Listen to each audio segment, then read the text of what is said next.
নমস্কার বন্ধুরা, আজ আমি আপনাদের সাথে একটি রুই মাছের খুব সহজ এবং সরল রেসিপি শেয়ার করে নিচ্ছি। দেখুন, এখানে আমি 5 পিস রুই মাছ নিয়ে নিয়েছি। এটা আপনারা কাতলা মাছ দিয়েও করতে পারেন। এবার এখানে আমি কিছু উপকরণ নিয়ে নিয়েছি, যেগুলো এক এক করে আপনারা দেখে নিন। প্রথমেই নিয়েছি হলুদ গুঁড়ো, 5 ফোড়ন, শুকনো লঙ্কা, কাঁচা লঙ্কা, জিরে, 2টো টমেটো এবং কিছুটা ধনেপাতা। এখানে প্রথমে একটা ভাজা মশলা বানিয়ে নিতে হবে। এটাই এই রেসিপিটির মেন। শুকনো লঙ্কা এবং যে জিরা, সেটা শুকনো খোলায় একটু ভেজে সেটাকে মিক্সিতে বা শিলনোড়ায় গুঁড়িয়ে নিতে হবে। এই ভাজাটা একটু, যেমন আপনারা জানেন শুকনো মশলা যেমন হয় ঠিক সেমনিভাবে ভেজে নিতে হবে। দেখুন, এখানে আমি আমার এই যে মশলাটা তৈরি করে নিয়েছি। এবার কড়া চাপিয়ে মাছগুলো এক এক করে সুন্দর করে লাল করে ভেজে নিতে হবে, ঠিক এমন।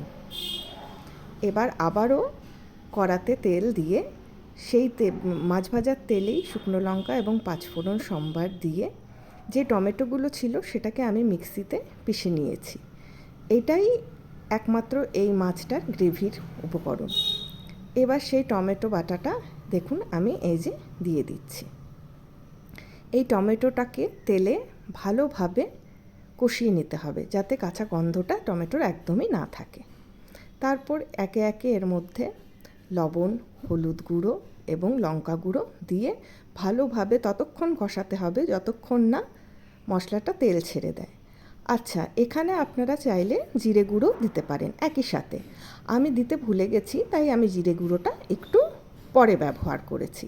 জিরে গুঁড়োটা অপশনাল। জিরে গুঁড়োটা আপনারা চাইলে দিতেও পারেন, নাও দিতে পারেন, তাতে স্বাদের খুব একটা হেরফের হবে না।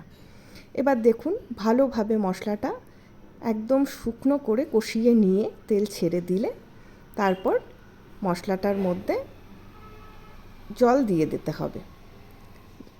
জলটাও আপনারা বুঝে দেবেন, যতটুকু ঝোল প্রয়োজন। খুব বেশি এই মাছের ঝোল হবে না, এটা গা মাখা একটা গ্রেভি টাইপেরই হবে, কেন কি এটা শুকনো শুকনোই খেতে ভালো লাগে। আর সেটা আপনারা বুঝে দেবেন আপনারা কতটা আপনাদের প্রয়োজন, তবে শুকনোই এটা ভালো লাগবে।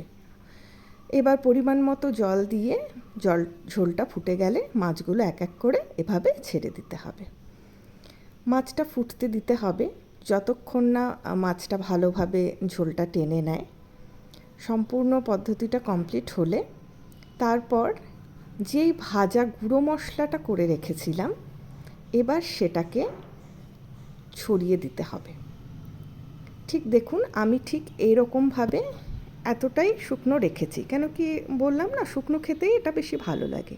আর ভাজা মশলাটা নিজেদের স্বাদ বুঝে দেবেন, যতটা আপনারা দিতে পছন্দ করেন। তবে যেহেতু অন্য কোনো এক্সট্রা মশলা পড়ে নাই, ভাজা মশলার গন্ধটা ছড়িয়ে খুব ভালো লাগে খেতে।